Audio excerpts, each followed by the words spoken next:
Okay, folks, welcome, drawing people. We're going to briefly talk about how we're going to use Canvas within this class, do a little walkthrough, just so we kind of know the lay of the land and we can use this tool efficiently. So if we go to our homepage, it's going to look like this, maybe a little less complicated for you. I have some stuff on the sides that you guys don't. You have that main homepage where you can find information like when's my office hours, where's the class, where's my email. On the left, there's a lot less stuff for you. You have like syllabus, modules, attendance, and grades. And on the right, you might have coming up next a calendar. And some people in this class will just use that, and I would recommend you not just use the calendar because you might miss something.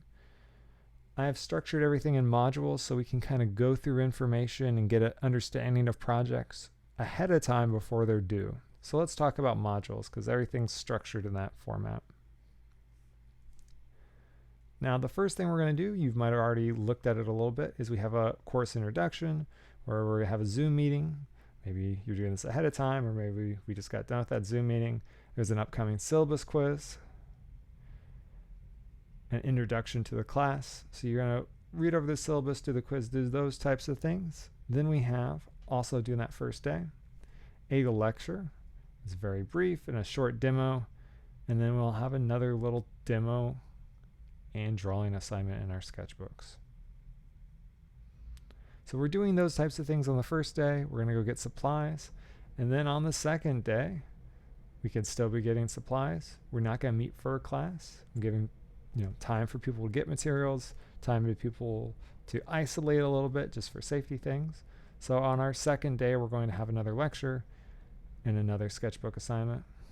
But then after that, we're going to go in more of a longer modules. So we'll get more in the rhythm. So let's talk about that rhythm, how things are formatted. So I will open up a module,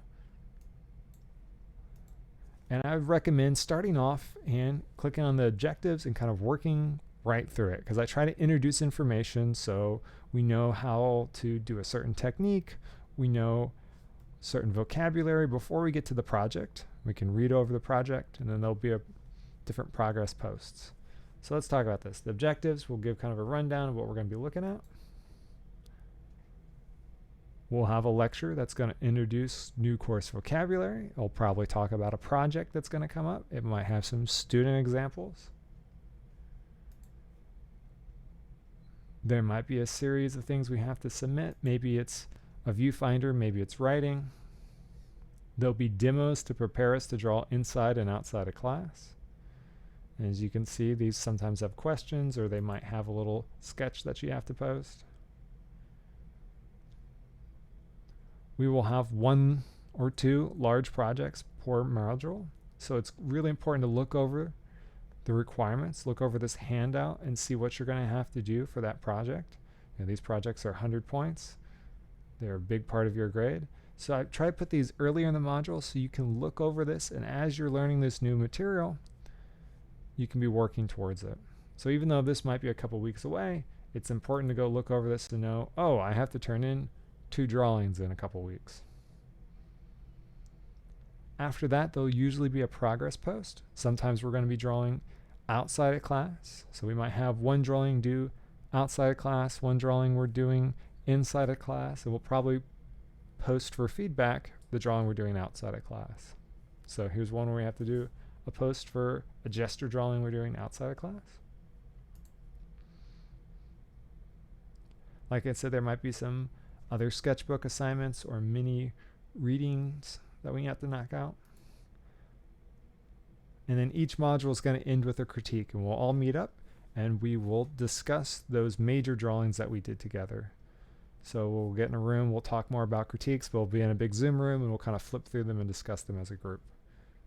Okay, and then after we go through that module, we get done with our critique, I'll open up the next one, and I would really recommend starting from the very beginning, the objectives, and kind of working our way through it, getting a kind of overview of what's going to be in that module before you just start working on projects or working on demos and stuff. It's really important that we kind of know what we're doing ahead of time and how that workflow is going to be before we just start going at projects. Okay, so definitely ask me questions if you got questions about that. As I said, we got several modules going up. So as you can see the next couple ones after here where there's quite a few things happening. So it's really important that we just kind of start at the top and work our way down. Okay, folks, hopefully that all made sense, and I will see you on Zoom or in person very soon.